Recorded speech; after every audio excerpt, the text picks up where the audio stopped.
2026 कक्षा 11वीं का रसायन शास्त्र का पेपर। पहला प्रश्न सही विकल्प चुनकर लिखिए। पहला, 1 इंच की लंबाई सेंटीमीटर में होगी। यह किताब में दिया हुआ है।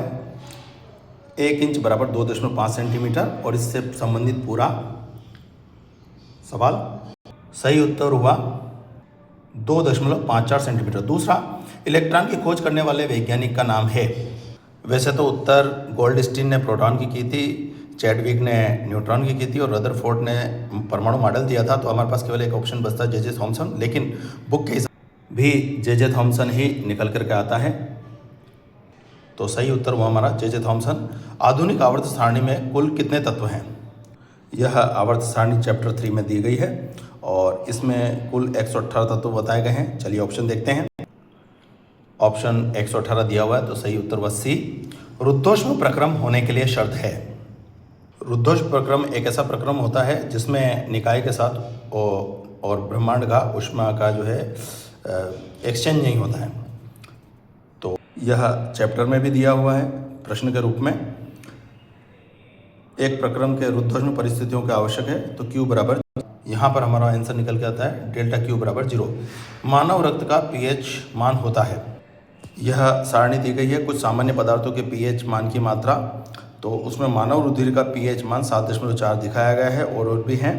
हालांकि यह 10वीं का प्रश्न भी है। तो मानव रक्त का pH मान 7.4, सी ऑप्शन सही। निम्न में से पैराफिन कहलाता है। यह कार्बनिक यौगिक वाले से है और यह सभी करवाते हैं कि एल्केन जो होते हैं उन्हें पैराफिन भी कहा जाता है और लैटिन शब्द है।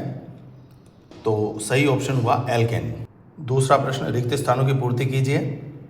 उसका पहला, 1 kilometre is equal to mm मतलब मिलीमीटर।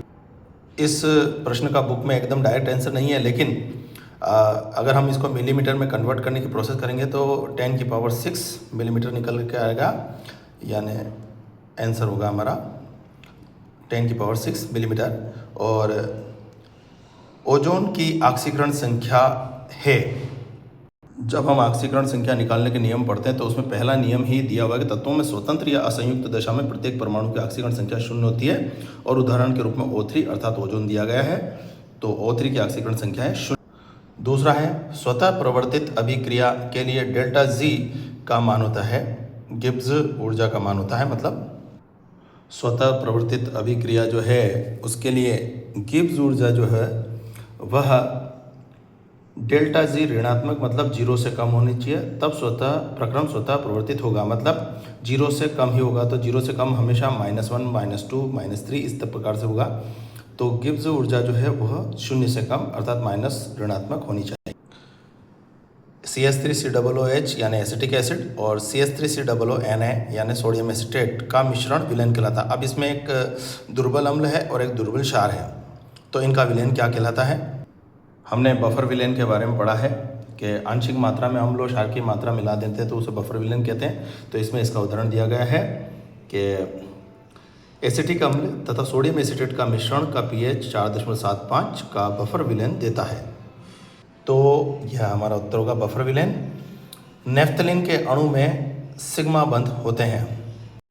कार्बनिक रसायन कुछ आधारभूत सिद्धांत तथा तकनीकें में सिग्मा बंध और पाई बंध बताया गया है कि कैसे गिना जाता है। तो उससे संबंधित एक प्रश्न भी है। तो उसके आधार पे हम बता सकते हैं कि जहाँ जहाँ डबल बॉन्ड या ट्रिपल बॉन्ड होंगे वहाँ पर 2 पाई बंड 1 सिग्मा बंड होकर, जहाँ सिंगल बॉन्ड होता है वहाँ पर सिग्मा बंध होता है। तो ऐसे प्रश्नों के आधार पर एप्लीकेशन बेस्ड को देखते हुए हम यह देख सकते हैं नेफ्थलीन के केस में कितने सिग्मा बॉन्ड हैं। अब यह नेफ्थलीन है तो नेफ्थलीन में आप देखिए कि कितने सिग्मा बॉन्ड आपको दिखाई दे रहे हैं। तो आप अगर गिनना चाहें तो जहाँ जहाँ डबल बॉन्ड है वहाँ पर 1-1 सिग्मा बॉन्ड और बाकी को भी आप सिग्मा बॉन्ड गिन लीजिए। तो कुल आपको दिखाई दे रहे हैं यहाँ पे 1, 2, 3, 4, 5, 6 तो इस तरफ और 5 इस तरफ, कुल मिला के 11 सिग्मा बॉन्ड नेफ्थलीन में हैं। अगला प्रश्न, इलेक्ट्रॉन की अधिकता वाले अभिकर्मक क्या कहते हैं? एकदम स्पष्ट उत्तर तो इसका नहीं लिखा हुआ, लेकिन हाँ, एक नाभिक रागी और इलेक्ट्रॉन रागी के आधार पर हम कह सकते हैं कि जहाँ पर के इलेक्ट्रॉन की अधिकता होती है और ये इलेक्ट्रॉन युग्म प्रदान करते हैं, इसलिए इन्हें हम नाभिक स्नेही या न्यूक्लियोफिलिक कह सकते हैं।